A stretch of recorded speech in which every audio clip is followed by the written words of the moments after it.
Hello mga kabarangay, magandang hapon. Andito na naman tayo magluluto ng masarap na dinuguan. Ito yung sangkap mga kabarangay.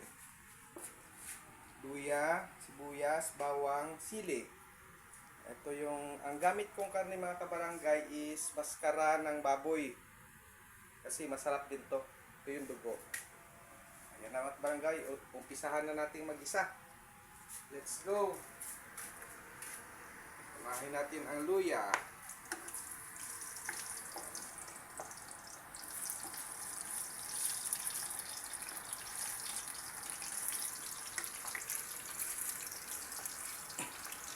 Pinitpit ko lang ito mga kabarangay ang luya kasi para lumasa talaga, lumabas yung katas. Tapos sibuyas.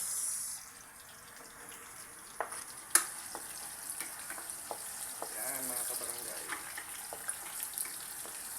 Pagluto ng dinuguan kabarangay, yung dugo, ang sikreto niyan para hindi mamuo-muo, lagyan nyo na agad ng suka. Tapos halu-haluin nyo para pagsalang nyo mamaya hindi na siya mamuo-muo.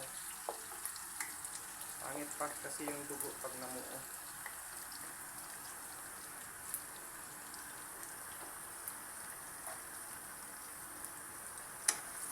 Yan kabarangay, medyo nangamoy na yung ating mga ricados. Yan mga kabarangay, pwede na nating ilagay yung ating maskara ng baboy. Yan. Maskara ng baboy mga kabarangay. Yan. Sahin natin, mekos-mekos.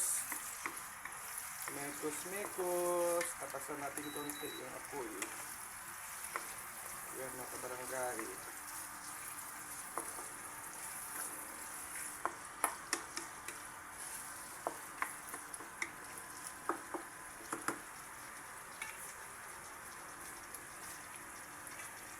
Pagkatapos mga kabarangay, lagyan natin ng isang basong tubig.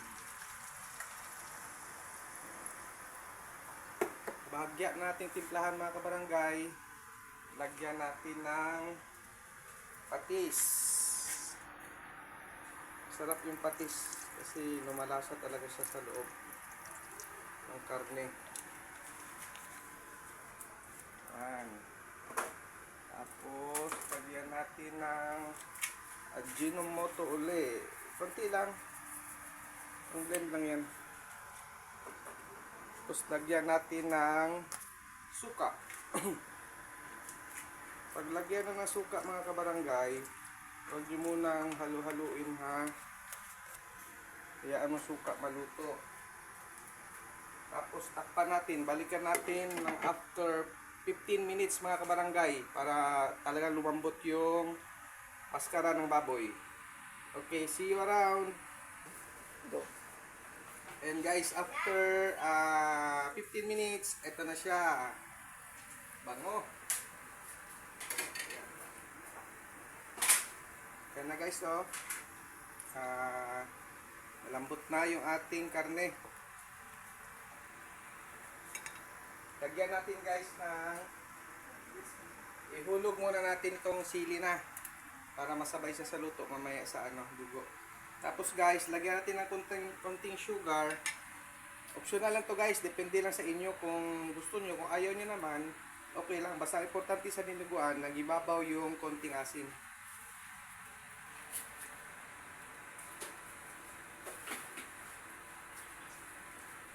Ayan guys, haluin natin. Haluin. Mekos-mekos guys. Shout out kay Mekos-mekos.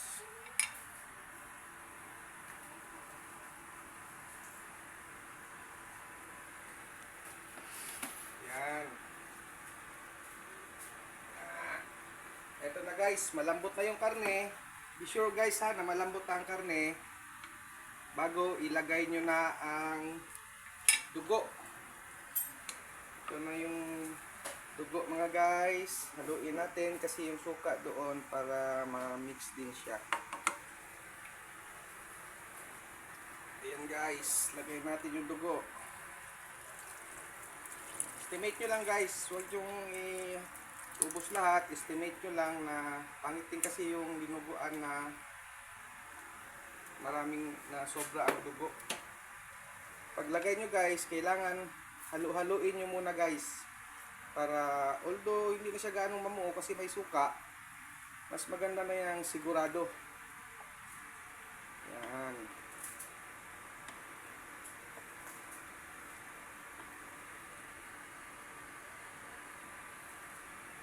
Parang kulang pa guys ng dugo. Dagdagan pa natin guys. Mga kabarangay, dagdagan natin pa ng dugo mga kabarangay.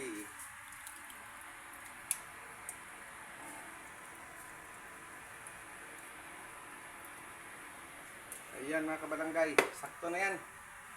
Kailangan mga kabarangay, habang kumukulo siya sa unang paglagay nyo, dapat halu-haluin nyo talaga. Mekos-mekos mga kabarangay. Hanggang medyo semi-luto na yung dugo, pwede nyo na siyang hindi halu-haluin.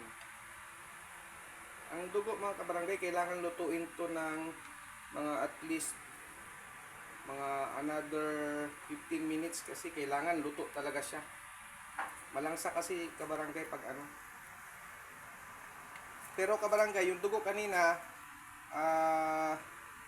nilagyan ko ng ng tanglad. Kinumot-kumot ko sa tanglad kay para hindi siya maglangsa.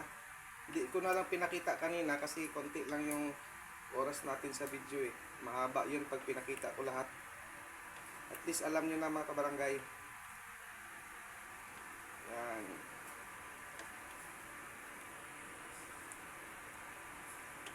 Ayan mga kabarangay. Takpan na natin para maluto ang dugo. After mga kahit 10 minutes lang, basta takpan nyo. Okay na. Ang pagtakip nyo kabarangay, merong hangin na makalabas. Dapat yung evaporate, yung niya, makalabas sa kabila para hindi talaga mamuo yung dugo. Panigurado lang kabarangay. Okay. See you later kabarangay. Go. Mga kabarangay, after 15 minutes, eto na, luto ng ating wow! Luto na ang ating masarap na dinuguan. Ayan mga kabarangay, sobrang lambot, sarap nito sili. Ayan mga kabarangay, sarap. Sili, dinuguan, kanin na mainit. Wow! Ang sarap! Mga kabarangay, kung nagustuhan nyo ang luto namin ngayon, like and share, tapos watch na rin sa aming YouTube channel, Kabarangay Vlogs. Thank you sa panunood mga kabarangay. Bye-bye! Cameraman. Bye. Bye.